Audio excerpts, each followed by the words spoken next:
नमस्कार विद्यार्थियों। हमारी हिंदी साहित्य के प्रथम प्रश्न पत्र में शामिल प्रमुख छायावादी कवि जयशंकर प्रसाद की कविताएं सम्मिलित हैं। इन कविताओं में उनके लहर कविता संग्रह में संकलित कविता वरुणा की कछार, वो कविता हमारे इस पाठ्यक्रम में ली गई है।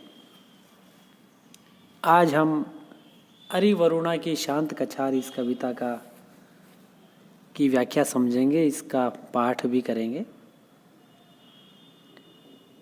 इस कविता का पहले हम वाचन करते हैं, इसके बाद इसकी व्याख्या समझने का प्रयास करते हैं। अरि वरुणा की शांत कछार, तपस्वी के विराग की प्यार। सतत व्याकुलता के विश्राम, अरे ऋषियों के कानन कुंज। जगत नश्वरता के लघु त्राण, लता पादप सुमनों के पुंज। तुम्हारी कुटियों में चुपचाप चल रहा था उज्ज्वल व्यापार। स्वर्ग की वसुधा से शुचि संधि गूंजता था जिससे संसार। अरि वरुणा की शांत कछार, तपस्वी के विराग की प्यार।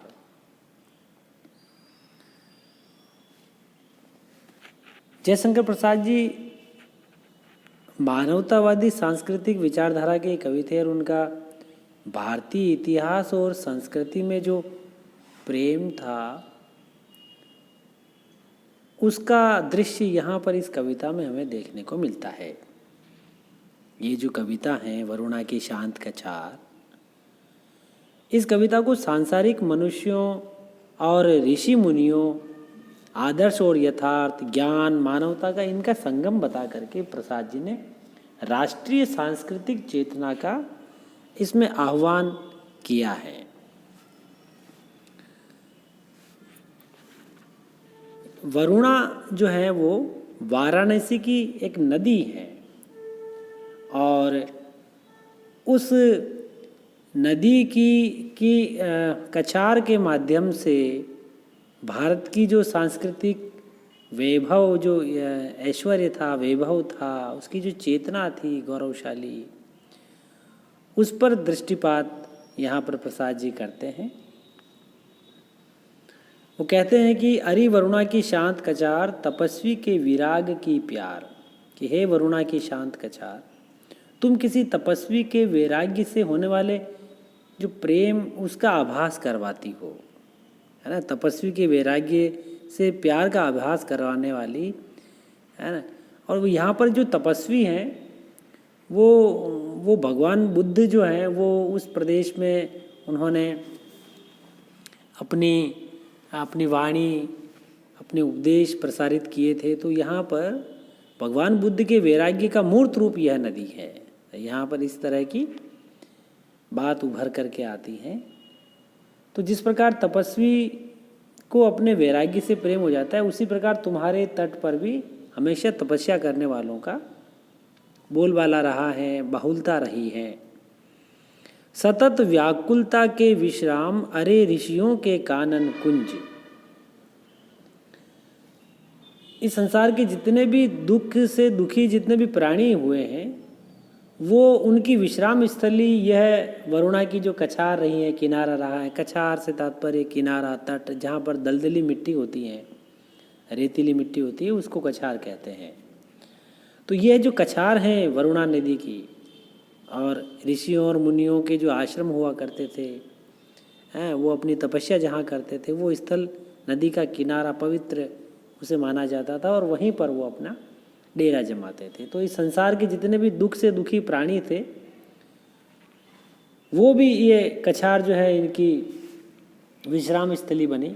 और ऋषि मुनियों की एकांत साधना भी यहाँ अपने सघन कुंजों में यहाँ पर होती रही है।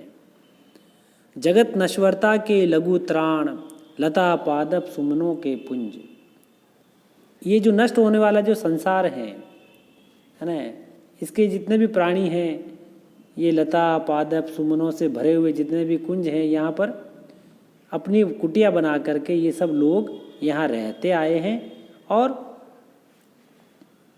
तुम्हारी कुटियों में चुपचाप चल रहा था उज्जवल व्यापार, है ना। उज्जवल व्यापार यानी ज्ञान की चर्चाएं इस लता सुमन के जो प्रदेश हैं वहाँ पर कुटिया बना करके जो लोग रहते आए हैं वे हमेशा आपस में ज्ञान चर्चा करते रहे हैं। स्वर्ग की वसुधा से शुचि संधि गूंजता था जिससे संसार। और ये वही स्थली हैं जहाँ पर स्वर्ग का जो आदर्श माना जाता है और पृथ्वी की जो धरती जो है वो यथार्थ मानी जाती है। यहाँ पर कितने ही संकट सांसारिक दुखों से व्यक्ति पर मनुष्य प्राणी जूझता है। तो स्वर्ग जो आदर्श है और जो धरती जो यथार्थ है उसका आपस में समन्वय, इसकी जो पवित्र संधि है अर्थात आध्यात्मिक साधना और मंत्रोच्चार के माध्यम से यथार्थ और आदर्श सपना जो है ना वो उसके पूर्ण होने में मंत्रोच्चार के माध्यम से पुल बनता था, संधि होती थी। तो स्वर्ग की वसुधा से शुचि संधि गूंजता था जिससे संसार। हरि वरुणा की शांत कचार तपस्वी के विराग की प्यार।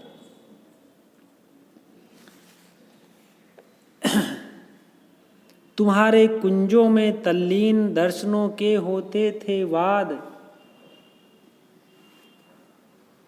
देवताओं के प्रादुर्भाव स्वर्ग के स्वप्नों के संवाद। स्निग्ध तरु की छाया में बैठ परिषदें करती थी सुविचार, भाग लेगा कितना मस्तिष्क हृदय का कितना है अधिकार। हरि वरुणा की शांत कछार तपस्वी के विराग की प्यार। तो यहाँ पर भारतीय संस्कृति में जो एक अपना जो दर्शन है, तत्व है, उसका जो महत्व है उसको बताते हुए प्रसाद जी कहते हैं कि जो आपस में जो वाद विवाद होता था तुम्हारे कुंजों में अर्थात तुम्हारे किनारे के जितने भी कुंज हैं, बाग बगीचे हैं, उसमें जो वाद होते थे, जो चर्चा होती थी, ज्ञान चर्चा, उसी में से जीवन का रहस्य, जीवन का सार निकल करके आता था। देवताओं के प्रादुर्भाव, इसी भूमि पर श्री राम कृष्ण महात्मा बुद्ध जैसे देवता प्रकटे हैं। और स्वर्ग के स्वप्नों के संवाद और स्वर्ग से भी सुंदर संवाद और परिचर्चाएं यहाँ पर आयोजित हुआ करती थी। स्निग्ध तरु की छाया में बैठ परिषदें करती थी सुविचार, भाग कितना लेगा मस्तिष्क हृदय का कितना है अधिकार।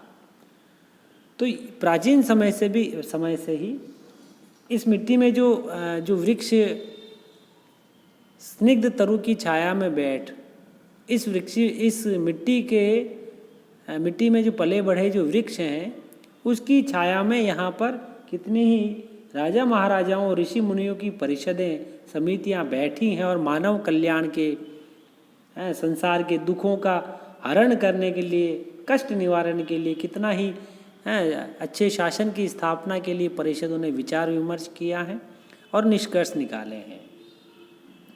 इसी हृदयवादी भूमि पर मस्तिष्क जो बुद्धि को जो थका देती है ना, तो बुद्धि को थकाने वाली ऐसी परिषदें यहाँ पर आयोजित हुई हैं और हृदय का अधिकार स्थापित करने वाली यहाँ पर समितियाँ बैठी हैं। अर्थात तात्पर्य यह है कि बुद्धि की बजाय हृदय को स्थापित करने वाली, मानवता को स्थापित करने वाली परिषदें समितियाँ यहाँ पर स्थापित हुई हैं, बैठी हैं। ये तुम्हारा ही प्रताप रहा है कि हे वरुणा की शांत कछार, यहाँ पर तुम्हारे किनारे मनुष्य के कल्याण की कामना की कई सारी कोशिशें हुई हैं। तो इस भूमि के गुणगान के लिए बुद्धि के स्थान पर हृदय की भावनाओं से अधिकार करने की आवश्यकता है, यहाँ पर प्रसाद जी ये बात कहते हैं। तो ये जो भूमि रही है वो देवताओं, ऋषि मुनियों, राजा महाराजाओं की परिषदों की भी शरणदात्री रही है। तो यहाँ पर हम देख रहे हैं कि जयशंकर प्रसाद यहाँ पर तत्सम युक्त शब्दावली का भी प्रयोग कर रहे हैं। और अब आगे क्या लिखते हैं कि छोड़कर पार्थिव भोग विभूति प्रेयसी का दुर्लभ वह प्यार, पिता का वक्ष भरा वात्सल्य, पुत्र का शेषव सुलभ दुलार, दुख का करके सत्य निदान, प्राणियों का करने उद्धार, सुनाने आरण्यक संवाद, तथागत आया तेरे द्वार, अरे वरुणा की शांत कछार, तपस्वी के विराग की प्यार। पार्थिव का तात्पर्य होता है नश्वर, और विभूति यानी वैभव, है ना। और प्रेयसी जो है वो, यहाँ पर ये पूरा जो काव्यखंड है वो भगवान बुद्ध से संबंधित है। तो वरुणा की शांत कछार में सबसे पहले विश्व को मध्य मार्ग का अनुसरण करना और मानवता का संदेश देने का काम भगवान बुद्ध ने ही किया था। तो यहाँ पर रेखांकित करते हैं प्रसाद जी, वो कहते हैं कि गौतम बुद्ध द्वारा सांसारिक प्राणियों को सुखी जीवन देने के लिए यहाँ पर उपदेशों का वर्णन सबसे पहले बुद्ध ने ही किया था। और छोड़कर पार्थिव भोग विभूति प्रेयसी का वह दुर्लभ प्यार, तो बुद्ध जो है वो अपना जो नष्ट होने वाला जो शरीर है और भोग विभूति, भोग में डूबा हुआ ये जो जीवन है, वैभव है, और प्रेयसी का दुर्लभ प्यार, यशोधरा जो उनकी पत्नी थी प्रेयसी, उनका वह प्यार, वो सब छोड़ छुड़ा करके, और माता पिता सबको छोड़ करके पिता का वक्ष भरा वात्सल्य, और पुत्र राहुल का जो सुलभ दुलार था, प्रेम था, वो सब छोड़ करके जो भगवान बुद्ध वो सत्य की खोज के लिए निकल गए, और इन्हीं वरुणा की जो शांत कछारों में बैठ करके उन्होंने सत्य की खोज की। तो उन्होंने दुख का करके सत्य निदान, प्राणियों का करने उद्धार, सुनाने आरण्यक संवाद, तथागत आया तेरे द्वार, तथागत यानी बुद्ध। तो भगवान बुद्ध जो है वो जंगल में अपने उपदेश सुनाने के लिए, इन सब को छोड़ छाड़ करके सत्य की खोज करने के लिए, प्राणियों का उद्धार करने के लिए, मानवता की स्थापना के लिए वो तुम्हारे किनारे आए। और इसलिए इस वरुणा की शांत कछार के माध्यम से यहाँ पर प्रसाद जो है वो भारत में जो विभूतियाँ हुई हैं भगवान बुद्ध जैसी, उन विभूतियों के माध्यम से भारत की सांस्कृतिक चेतना और गौरव को भी उजागर कर रहे हैं। आगे लिखते हैं कि मुक्ति जल की वह शीतल बाढ़, जगत की ज्वाला करती शांत, तिमिर का हरने को दुख भार, तेज अमिताभ अलौकिक कांत, देव कर से पीड़ित विक्षुब्ध प्राणियों से कह उठा पुकार, तोड़ सकते हो तुम भवबंध, तुम्हें है यह पूरा अधिकार, अरे वरुणा की शांत कछार, तपस्वी के विराग की प्यार। तो मुक्ति जल की वह शीतल बाढ़, तो मुक्ति जल का तात्पर्य हुआ जो भगवान बुद्ध के जो उपदेश थे वो मुक्ति के उपदेश थे। तो मुक्ति उपदेशों का जो शीतल जल था वो क्या करता था कि सांसारिक जो त्रिताप था, जगत की ज्वाला, 3 प्रकार की ज्वालाओं से संसार जल रहा था, देहिक, देविक और भौतिक, तो वो भगवान बुद्ध के उपदेशों से शांत हुई थी। तिमिर का हरने को दुख भार, तेज अमिताभ अलौकिक कांत, और अज्ञानता और दुखों का जो अंधकार था उसको दूर करने के लिए अमित आभा वाला अलौकिक चमक वाले जो भगवान बुद्ध थे, उन्होंने अपने उपदेशों से जगत की ज्वालाओं को, दुखों को हरण किया था। फिर आगे तीसरी पंक्ति में देखिए कि देव कर से पीड़ित विक्षुब्ध, देव कर यानी ब्राह्मणों के कर्मकांडों और पुरोहितों से जो है उससे सत्य जो कहीं छुप गया था और संसार के कष्टों का निवारण नहीं हो रहा था, तो उनसे उन कर्मकांडों से दूर रह करके सत्य के वास्तविक सत्य की खोज के लिए प्राणियों से पुकार करके उपदेशों के रूप में बुद्ध ने कहा कि तोड़ सकते हो तुम भवबंध, तुम्हें है ये पूरा अधिकार कि तुम जो है संसार के बंधन तोड़ सकते हो इन कर्म कांडों से और प्रक्रियाओं से तुम्हारे बंधन छूटने वाले नहीं हैं। सत्य की खोज इसके लिए तुम्हें करनी पड़ेगी। तो इस प्रकार यहाँ पर बुद्ध के उपदेश से मानव मात्र की जो कल्याण है, भावना है, वो यहाँ पर उजागर होती हैं।